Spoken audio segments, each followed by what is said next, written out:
All right. Last in this session, we have Konstantinos Kallas. He will be telling us about a framework for writing microservices that are correct. Thank you. So today I'll be talking about our work on executing microservice applications on serverless correctly. So first of all, this is joint work with these amazing folks, Haoran, Rajeev, and Sebastian, and Vincent at Penn.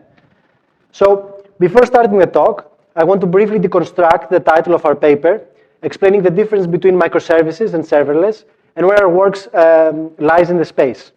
So when we say microservices, we mean a way to architect applications that has been very popular in the industry for the last 5 to 10 years that involves separating applications into small services.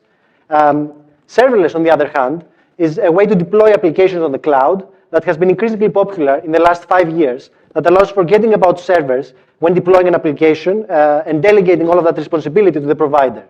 Our work targets microservice applications and implements them on serverless while guaranteeing correctness. So, for this talk, I will first give you some background on microservices and serverless, motivate them and explain their interactions and benefits and some challenges. And then I will talk about how our work addresses these challenges. So I want you to leave this talk with 3 things: a high-level understanding of microservices and serverless, and if you have some capacity, some intuition about our work. So, microservices. What are they? Why did they hurt this person? Is it a good idea to delete 80% of your microservices? We will answer this and other questions during this talk. So, microservices have many benefits. They are an application structuring methodology where you decouple your applications into microservices.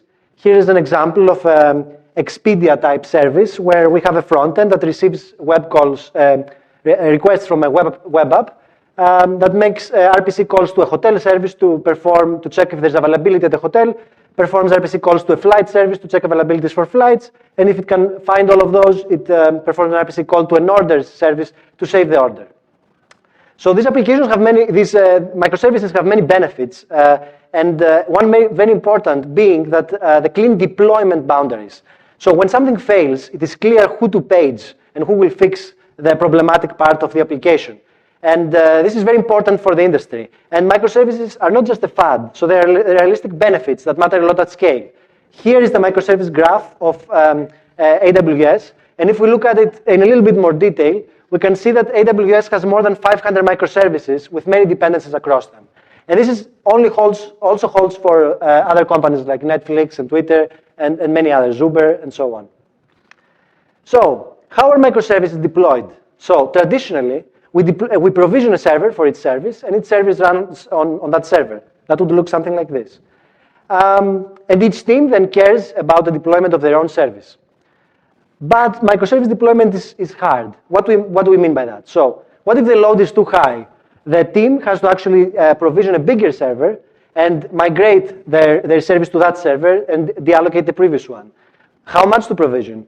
To be able to handle load spikes, we need to over-provision, but we then pay for this extra unutilized resources. What if a server crashes? So microservice deployment is hard. Provisioning, operating, and maintaining servers is very hard, so wouldn't it be great if we just got rid of them? Well, people have already started doing that with serverless. And before explaining how we can use serverless to deploy microservice applications, I will give you a brief overview of what it is. So serverless is a computing platform offered by many cloud providers such as AWS, Azure, and Google. And the idea is that a developer just gives the provider a piece of code, such as a function that processes an input event, as the one seen here. The developer gives the provider this process function, and whenever a request happens, it does something and returns a response. And then the developer also defines the events that trigger these functions, which are usually HTTP requests and database triggers. So serverless has a lot of benefits, and the main thing is that the provider takes care of everything that has to do with deployment and operations. So the provider does the provisioning. Whenever an event occurs, the provider makes sure to instantiate a VM.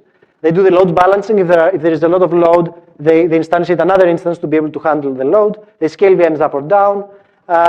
In general, users pay for the actual execution time and not the provisioning. So developers offload all deployment responsibility. The problem is that the execution model in serverless is significantly different from traditional deployment. And this is in 2 main ways. First of all, serverless instances do not have persistent data. So we cannot just store our persistent state in a database or a local file, because these do not exist, and we cannot guarantee that they will exist in a different execution. And in addition, there are many more failures, and providers can kill instances at any point for load management and then execute them. So that means that developers must ensure correct execution despite all of these issues, essentially reasoning about distributed accesses to this faraway store in the presence of faults. And then the serverless code gets full of fault tolerance logic. So it's probably not the right abstraction. So let's recap what we've seen until now. Microservice applications are very popular. Serverless deployment in operation is really hard. Serverless offloads better than the cloud provider, great, but developing microservice on serverless is very hard. If only there was a solution for this. So this is where our work enters the picture. Mu2SLS, we designed a clean programming model for services that captures their fundamental characteristics, ignoring implementation details. So in this model, when you describe your service, there's no need for complex fault tolerance logic. And then we developed Mu2SLS, an open source framework that, given an application implemented using our model, it generates a correct serverless implementation. And then the provider simply can take this implementation and run it on their serverless platform. Mu2SLS includes a combination of lightweight transformations, AST to AST transformations, and the runtime library that intercepts and performs the necessary logic. So I will now describe the contributions of our work. So first of all, we developed an expressive language that describes microservice applications and their fundamental characteristics. We gave this language an idealized fault-free semantics that has no implementation details. And in this level, it's a high-level semantics with which developers can reason about the behavior of their services. And then we defined the serverless platform semantics, and including all of the implementation details, such as the low-level state management and the crashes. And then we have the framework that transforms, given an application described using service specification, it generates a bunch of serverless functions that run on the serverless platform. And we have a proof that all of these implementations observationally refine the specification. And we also have an open source implementation and evaluation on real microservice applications. And our proof guided this implementation and specifically uncovered two subtle correctness issues that we then fixed in our implementations. During this talk, I will not have time to focus on related work, but our work heavily builds on these two prior papers, Formal Foundations of Serverless Computing and Fault-Tolerant and Stateful Serverless Workflows. You can read our paper to find more details about how our work connects to them. For the rest of the talk, I will focus on the service specifications, how they look, and what can we implement with them. I will briefly mention how Mu2SLS generates a serverless implementation for a service specification. And finally, I will go through a vertical slice of the proof, only focusing on how we guarantee correctness in the presence of crashes and executions. So the service specifications allow us to develop services and their compositions. And they are very expressive. They support what components do we want them to have. So we looked at a bunch of microservice applications out there, and these are components that all of them require and they use. So all services usually offer an API, which you can think of as method calls. They have a persistent state. They perform transactions to atomically update the state. And they also offer asynchronous calls to improve performance, because sometimes you want to perform parallel asynchronous calls to different services and get the results and work with all of them once they're all done. So I will now show the service specifications by incrementally showing how we can implement the service using our model. And first, a service is simply a Python class. So this would be the hotel service. Each class and each service supports a few requests. So for example, here, hotel supports a reserve hotel method and the cancel reservation method. And the arguments are the hotel ID and the user ID. A service has persistent state. So this particular service has a dictionary of hotels that stores all the information and availability. The state is accessed through an API. In this case, simply the methods that the Python object, the Python state object supports. So in this case, we get we get this value by indexing on the hotel dictionary.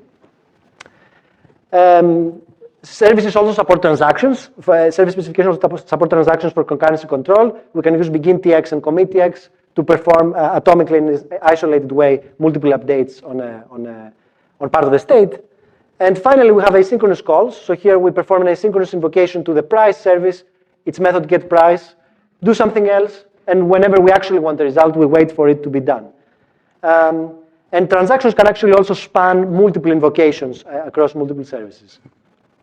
So we use these service specifications to implement applications, including this Expedia-type travel reservation application that I showed, and an IMDb-like movie review application that we got from a real-world microservice application benchmark suite.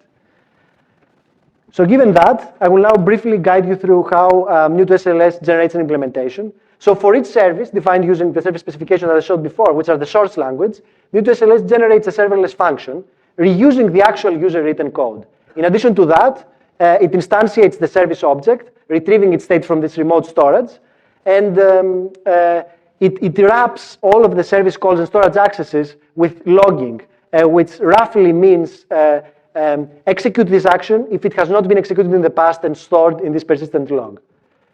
It also adds concurrency control to implement this transaction layer and support the transactions. So now, for the brave people of the audience, I will give a brief overview of one vertical slice of the proof, one particular case. So we give semantics to both the source and the target language using label transition systems. And the implementation label transition system, in addition, the difference with the specification is that it talks about and expresses all of the implementation details, such as crashes, the logs, the database, and so on. The semantics is small step operational, so each transition is one step of one request. And the proof is essentially that the implementation simulates the specification. All the behaviors of the implementation can also be observed by the specification. So the theorem that we proved in a simplified, slightly simplified, is the following: that for similar starting implementation and specification states CI and CS, if the implementation linear transition system steps to state CI prime, then either this CI prime is also similar to the CS, to the original specification state, or CS can also step to a CS prime such that the resulting states CI prime and CS prime are also similar. So to go through the proof, I will first give you the state definition, or at least a rough overview of it, the transitions, and finally the simulation relation definition, and then we will look at one case of the proof. So the specification implementation state, so let's start with that. So we can look at a single service since they are independent from each other.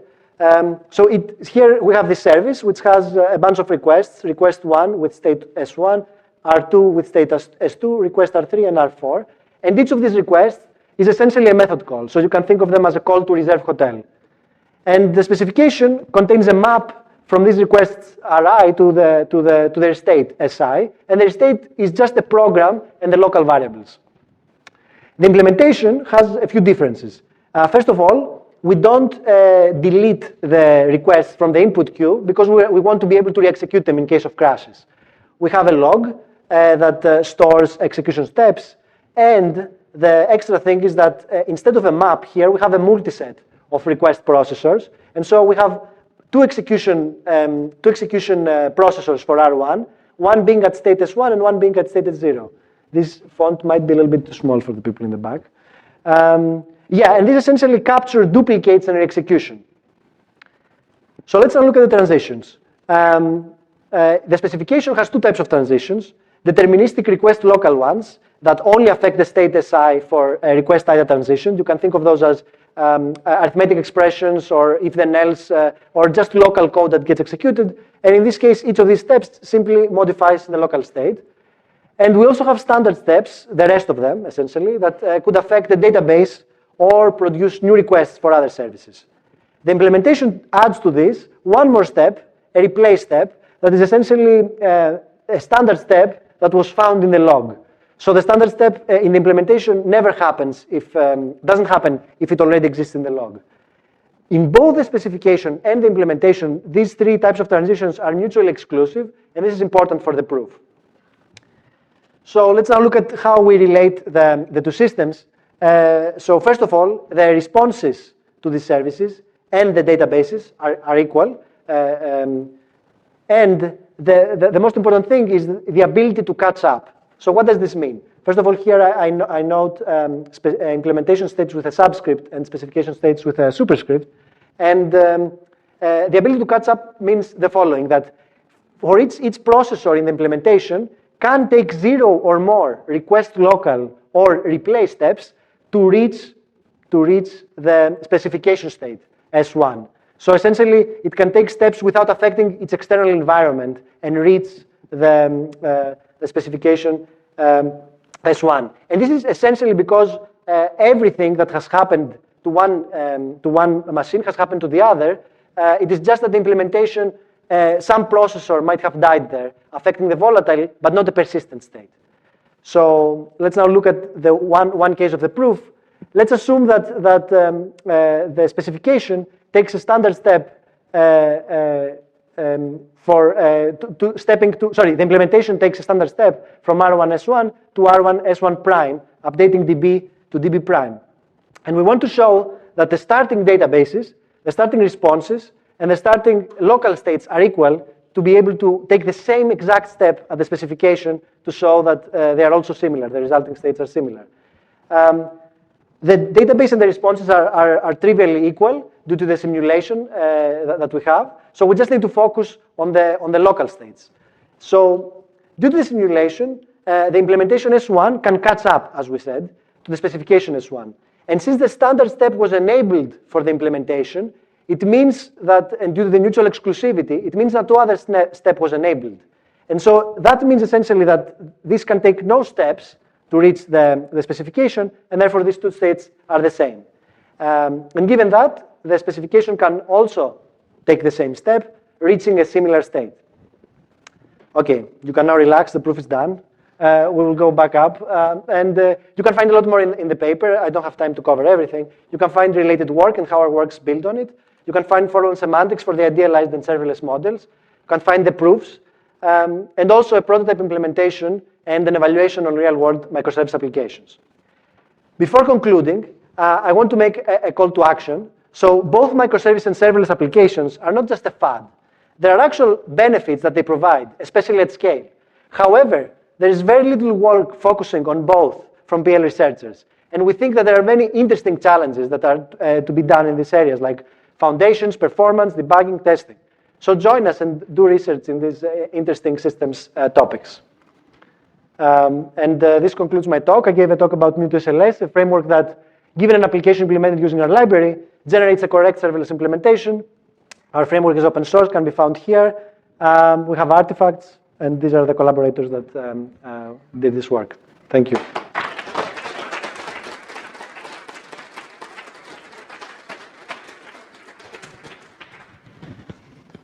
All right, we have time for questions. And please remember to give your name. Zhang Shao from Yale University. Great talk. So I'm curious, what kind of a fault model do you assume in your proof, like for your serverless platform? And do you have any liveness reasoning involved? Because your simulation didn't seem to say, maybe the implementation can infinite loop, it will still satisfy your spec? Or? So that's a very good question. So we don't have any liveness guarantees. And usually these platforms do ensure that they will keep re-executing a request until it is done.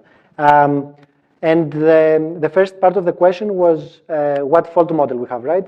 Yeah, so the fault model is that a serverless function could crash at any point during its execution. So having taken any prefix of its steps, essentially.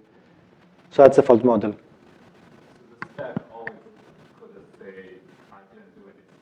Yes, exactly. Yes. That's right. Yes. Hello, I'm Espada from the University of Lisbon. I have a question about, so you talk a lot about correctness, which of course is very important. And of course it's important that the program transformations are correct. But I'm concerned about what those program transformations will do regarding the performance and latency of the application, especially considering that you effectively add a replay log and you add some synchronization. So could you expand a little bit on that? Yeah. So yeah, thank you for this question. So we match with our generated implementation. We match the performance of this OSDI paper that was published, which I think this OSDI paper had about 2 times, even 50% or even 100% sometimes slowdown due to the logging and so on. So you're right, there is slowdown. But it guarantees that your application will execute as if there were no faults. And in our generated implementations, we match what they achieved in the OSDI paper with manual implementations. So in our case, we have this high-level model, but our implementation, which was generated automatically, matches the manual ones. It's still worse than without using, of course, fault tolerance and so on. I'm Jeff from Carnegie Mellon University. My question is, if I rely on third-party microservices, do you have a proper contract and boundary? So I say, as long as you do this, you are okay to be inside. That's a great question. Yeah, we don't. Yeah, this is one of the pain points I think I've seen, at least personally, in all of the research in the area. Yeah, we don't deal with this. That's right. Yes. Hi there, Alan Jeffrey, Roblox. So one word which I was sort of expecting you to say at some point during the talk, and you didn't, was idempotence. So can I think of the command log that you're storing as an implementation strategy for ensuring idempotence? I think that is right. Yes, that could be thought as a way to implement idempotence. And as far as I know, our implementation, at least, and our work does build also and is inspired by this POPL'23, I think, paper that proposed an idempotence framework for fault tolerance. Yeah, you're totally right. Yes. Thanks. One more question? Hi, I'm Sky from the University of Chicago, and because your system seems to be a compiler, I wonder if you have thought of any language features that you could add to turn this framework from a compiler into a library, such as software transitional memory, and making this a runtime backend, or any other language features that could implement the system. Yeah, so actually I probably misexplained this, because our framework is a very lightweight transformation, like set of transformations and wrapping, and so it works like a Python library. That's the front end. In your program, you call invocations and the transactions and so on in our Python library, and then our compiler simply matches these calls and adds interception around them. So you could very easily implement this in some other language and get the same guarantees. Yeah. All right, I think we're out of time. So we had 3 fantastic talks. Let's give a round of applause for all the speakers.